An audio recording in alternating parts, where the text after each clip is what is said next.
Student, स्वागत है आपका आपके चैनल द फाइट एग्जाम में। कोई भी एग्जाम को फाइट करने के लिए हमारे चैनल को जरूर सब्सक्राइब कीजिए। चलिए, हम लोग पढ़ रहे थे किसले भाग 3। ठीक है, जो बच्चे उर्दू लिए हुए हैं 10th क्लास में, उसका नन हिंदी यही है। ठीक है, और इसकी तैयारी आपको करना है। तो यहाँ पे कैसे इसकी तैयारी करते हैं, चलिए मैं शुरू करता हूँ और आपको बताता हूँ कि किस तरह से इसकी तैयारी करेंगे। और आज हम लोग क्वेश्चन आंसर देखने वाले हैं 5 चैप्टर का, जो कि है हुंडरू का जलप्रपात। तो हुंडरू का जलप्रपात आज हम लोग क्या करते हैं, क्वेश्चन आंसर देखते हैं। इसमें पहला प्रश्न है, जैसे हुंडरू का झरना वैसा उसका मार्ग, इस कथन की व्याख्या कीजिए। ठीक है, तो जैसा हुंडरू है वैसा उसका झरने का मार्ग है, ये कैसे है आइए मैं आपको बताता हूँ। देखिए, हुंडरू का झरना अत्यंत आकर्षक, मनमोहक और आनंददायक है।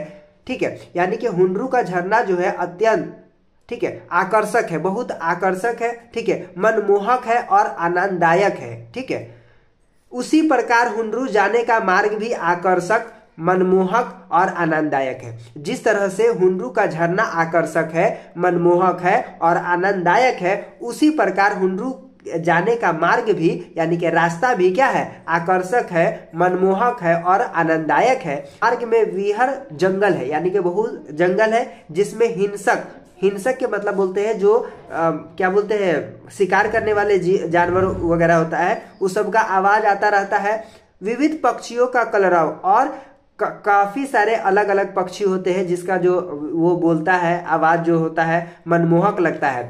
हरे भरे खेतों की हरियाली रास्ते का आनंद और भी बढ़ा देता है। हुंडरू का जलप्रपात से उत्पन्न धवल छाग मन के सारे विकार को क्या कर देता है, दूर कर देता है। तो इस तरह से बड़े ही अच्छे तरीके से आप कॉपी में लिख लिख करके इसको याद करने का प्रयत्न करिएगा। ठीक है, अगला प्रश्न है, दूसरा प्रश्न हमारा होगा, हुंडरू का झरना कैसे बना है। तो हुंडरू का झरना कैसे बना है, स्वर्ण रेखा नदी पहाड़ को पार करने के लिए अनेक भागों में विभक्त हो जाती है। यानी कि स्वर्ण रेखा नदी पहाड़ को पार करने के लिए अनेक भागों में बढ़ जाती है, पुनः एक जगह होकर पहाड़ से उतरती है, और फिर एक जगह होकर के सब पहाड़ से क्या करती है, उतरती है। यह है हुंडरू का झरना जो 243 फीट ऊपर से गिरती है। यानी कि क्या होता है, मैं आपको बता देता हूं कि जैसे स्वर्ण रेखा नदी जो है पहाड़ को पार करने के लिए अलग अलग भागों में बढ़ जाती है, और फिर से एक होकर के आगे जाकर के एक हो जाती है, और फिर एक जगह से 243 फुट से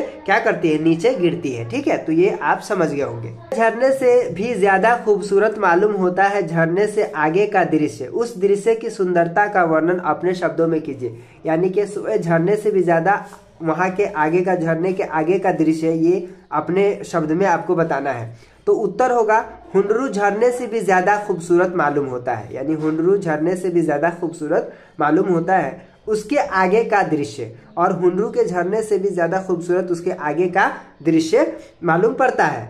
आगे घाटी है, पहाड़ों के बीच पतली नदी मानो थर्मामीटर का पारा हो।